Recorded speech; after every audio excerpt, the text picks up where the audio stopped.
I thought I had more time. That's what I told myself every year, every decade.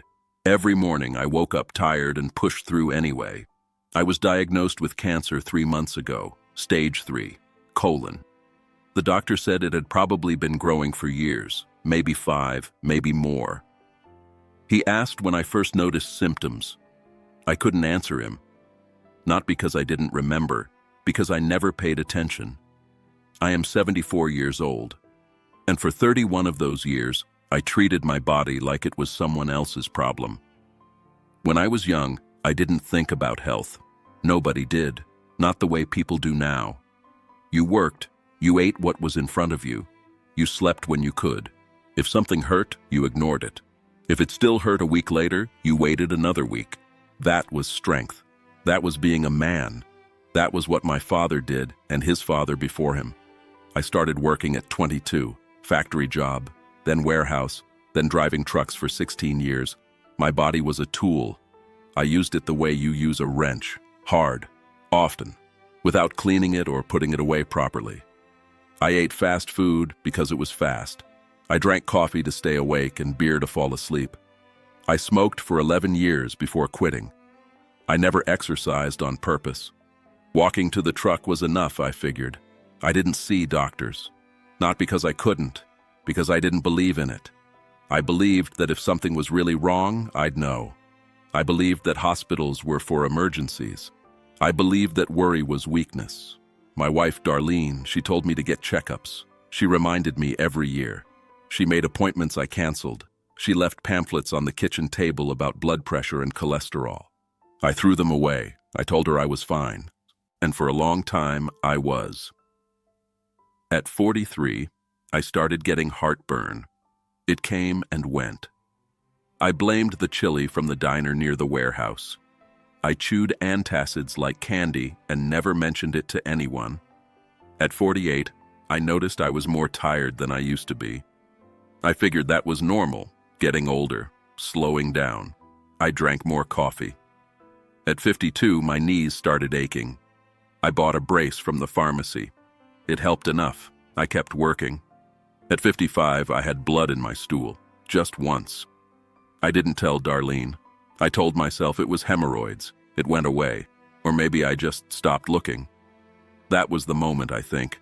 That was when my body tried to warn me, and I covered my ears like a child. The years passed, one into the next. They blur together now. I retired at 63. My back couldn't take the driving anymore. I thought retirement would fix everything. Rest, relaxation, time. But I didn't rest. I sat. There's a difference. I sat in my recliner. I watched television. I ate the same food I always had, just more of it. I moved less. I weighed more. I felt worse, but slowly. So slowly I didn't notice.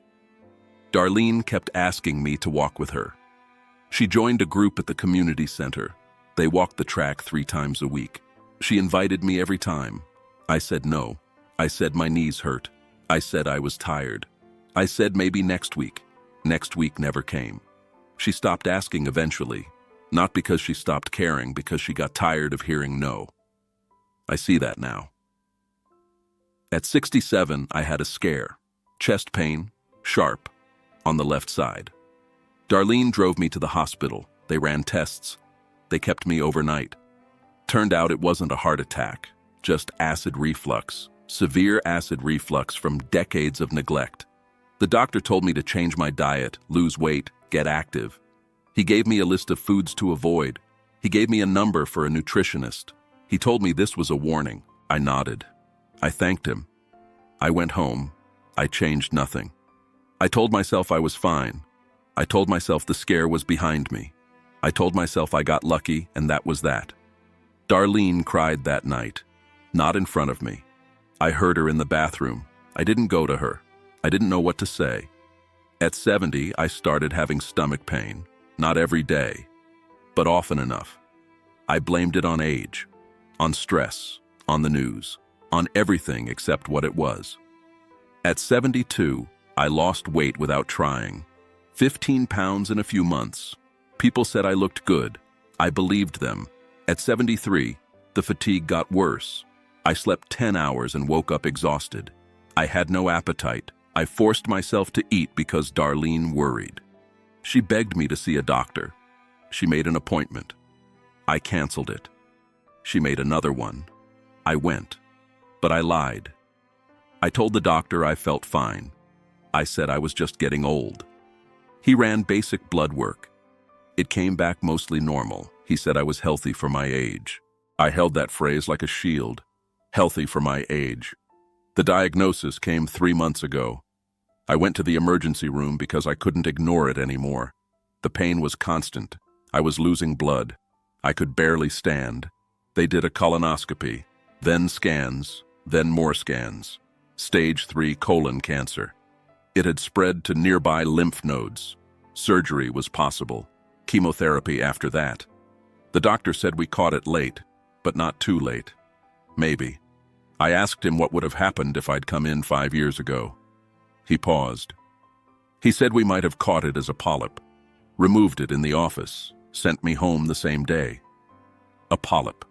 Something the size of a pencil eraser. That's what 31 years of ignoring my body came down to. The surgery was 3 weeks later. They removed a section of my colon. I woke up in a hospital bed with a bag attached to my side. A colostomy bag. Temporary, they said. Maybe. Darlene was there when I woke up. She held my hand. She didn't say I told you so. She never has. That made it worse. I started chemotherapy a month after surgery, every 2 weeks. The nausea is constant. The fatigue is worse than before. My hair is thinner. My skin is gray. I look in the mirror and I don't recognize myself. This is not the man I was. But maybe this is the man I was becoming all along. I just refused to see it. I think about all the signs I ignored. The blood, the fatigue, the weight loss, the pain. My body was speaking to me for years, decades, and I turned away every time. I think about the appointments I canceled, the tests I refused, the advice I dismissed. I think about Darlene asking me to walk with her, asking me to eat better, asking me to care. I think about my father who died at 61 of a heart attack.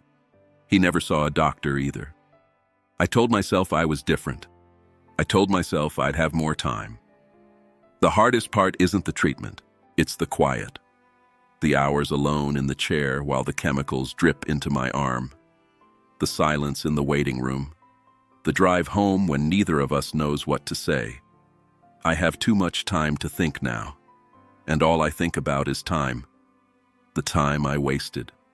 The time I took for granted. The time I might not have left. I don't know how much longer I have. The doctors don't either. They say things like, "We're optimistic and you're responding well," but they don't make promises. No one does anymore. Darlene still walks with her group, 3 times a week. She invited me again last month. I went. I could barely make it around the track once. I had to stop and sit on a bench. The other walkers passed me. Some of them smiled, some of them looked away. I sat there and watched Darlene finish her laps. She moves well for 72. She takes care of herself. She always has. I realized, sitting on that bench, that I had spent 31 years believing my body would wait for me. It didn't. I don't know why I thought I was invincible. Maybe because I never got seriously sick. Maybe because I was strong when I was young. Maybe because I didn't want to face the truth. The truth is, I was afraid. Afraid of what the doctors might find. Afraid of being told something was wrong. Afraid of being weak. So I pretended I was fine. I pretended so long that I believed it. And now I'm sitting in a hospital chair with poison in my veins, wondering if I'll see 75. Last week, my grandson visited. He's 19, tall, healthy, full of energy. He sat with me for an hour. We didn't talk much. He just sat there, holding his phone, looking at me every few minutes like he didn't know what to say. When he left, he hugged me. He held on a little longer than usual. I realized he was scared. He was looking at me and seeing his own future, wondering if this would happen to him. I wanted to tell him something important, but I couldn't find the words. All I said was, "Take care of yourself." He nodded. I don't know if he understood. I used to think that ignoring problems made them go away. It doesn't. It just lets them grow in the dark. I used to think that toughness meant never admitting weakness. It doesn't. It just means dying alone while pretending you're fine. I used to think that my body would warn me when something was really wrong. It did, over and over. I just wasn't listening. I'm not telling anyone what to do. I'm not giving advice. I lost the right to do that a long time ago. I'm just saying what I know now, what I learned too late. Your body keeps a record of everything. Every meal, every cigarette, every night of bad sleep, every skipped appointment, every ignored symptom. It remembers all of it, and eventually, it shows you the bill. I don't know what happens next. Maybe the treatment works, maybe I get a few more years, maybe I don't. What I know is that I wasted the years I had. I spent them sitting in a chair, eating food that was killing me, ignoring a body that was begging for attention. I thought I had more time. I didn't. If you're still here, thank you for listening. I don't have anything wise to say, just the truth. 31 years of ignoring my body changed everything, and now I live with what's left.